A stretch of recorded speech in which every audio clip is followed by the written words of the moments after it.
And now here is Officer Dave Carson of the East Palo Alto Police Department, who will give us our first profile. Well, on December 20th, 2006, the victim, John Farmer, was present in East Palo Alto and operating his restaurant, the Doctor Sports Bar. While he was operating his restaurant, unknown suspects entered his business, and an altercation between the victim, Mr. Farmer, and the suspects occurred, possibly an attempt to rob him. During the altercation, Mr. Farmer was shot and the suspect fled the scene. Farmer was ultimately pronounced dead at the scene. I have never had the misfortune of having a close family member become a victim of a homicide, so I don't know what these family members are going through. What I do know is that it takes courage for each one of you to come here and be on this program tonight to talk about this crime, and I greatly appreciate that you are with us tonight.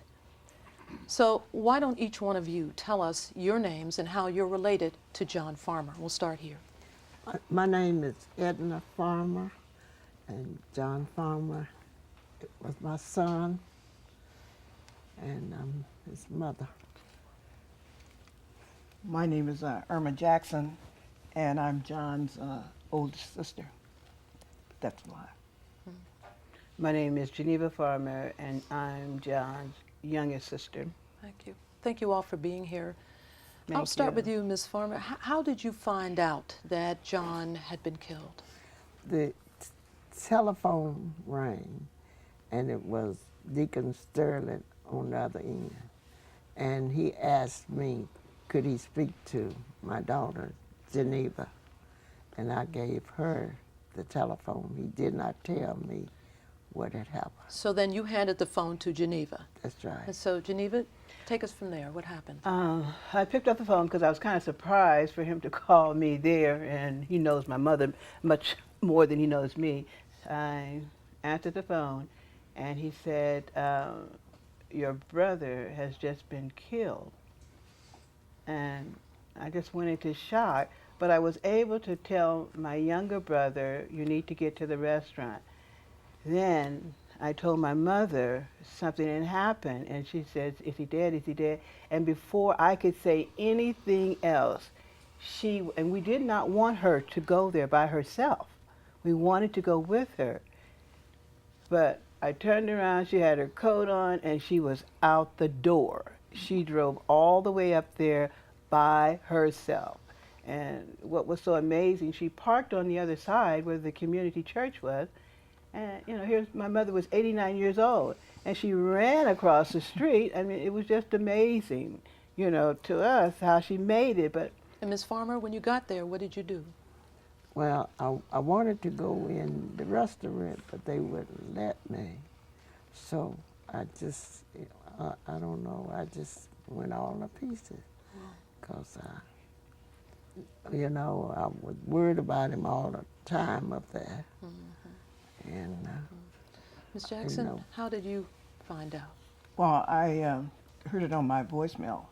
My sister had called and said, something terrible has happened to John. You better get up here. So I live in San Jose, so what I did was put on my clothes and came up there because I wanted to get to my mother as fast as I could. I know my mother very strong woman, but I wanted to get to her as fast as I could because I knew she had always worried about John being a businessman and in the restaurant. So I got up there as fast as I could. So, will you tell us about John? I mean, what was he like? What kind of a human being was John Farmer? he was very educated. I can go from there. He wasn't educated, but he was he was a businessman, and he was kind of quiet, but he was very kind.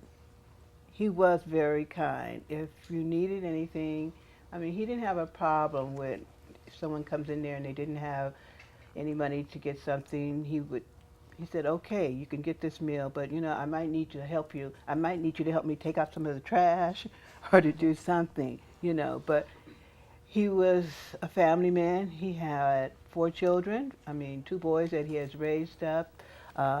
He had 2 daughters. Both of them had been to college. And he was my brother. I mean, he was a loving, caring person. He just didn't deserve to go like that. Ms. Jackson, what about you? Well, he was, whenever you saw Jen Edward, he was always, we call him Jen Edward. Whenever you saw him, he would be in the restaurant, he'd be reading. He loved to read. He read everything. You could go into his restaurant. Sometimes I'd go in there and just sit down and read The Jet or Ebony, any magazine he had. He also would, he was a self-motivator. He learned how to read stock. He loved to play golf. And I could go in there and I'd love to talk to him about whatever sports were sports, football, baseball, basketball. What I really think about him a lot now is I'd love to ask him, what do you think about Obama?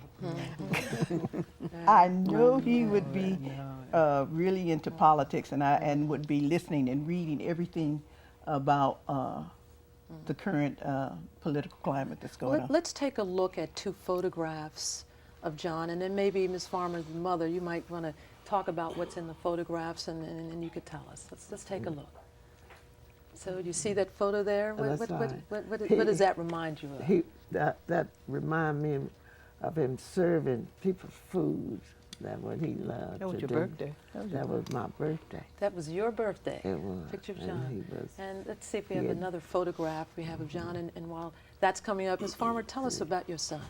Well, he was a person that was quiet, but I always, me and him always had a conversation going all the time. I would call him anytime I felt like it, and so I used to call him on his phone, but after he got his cell phone, I could get him more better. So you used to call him a lot? I did, certainly. I used So, to do it. so tell me, the 3 of you, how have you dealt with this loss of your son, your brother? How have you dealt with it? We're not dealing with it. It's just, for me, I just get up because I have to get up. I do what I have to do. It's it's just very hard. I mean, it's not a day go by. It's not a day go by that we Ms. don't Jackson, talk how about about you? it. Well, I talked to my mother. I talked to my sister about it, my brother. I also talked to friends that we talk about it. And I also talk to my church members. Since then, I have joined a Bible study, and I go there every week and go to church, and and pray. Yeah. That's how I'm So dealing with if it. someone out there watching this program knows something about John's murder, what do you say to that person tonight? Any of you? Ms. Farmer, go ahead. I would hope that the moral conscience would prick them to understand what they've done to my family. John would, every Thanksgiving for over 20-some years, or maybe 30, he would cook dinner for everybody. And all the family would come up there to his restaurant, and he'd feed us, everybody, some people to come off the street. So we're running a little short on time now, so I'm just hoping that that someone out there will have the compassion and the courage to speak up. And I thank you all for coming here tonight and joining us. So remember the calls, 1-888-MURDER-0. Please make the call.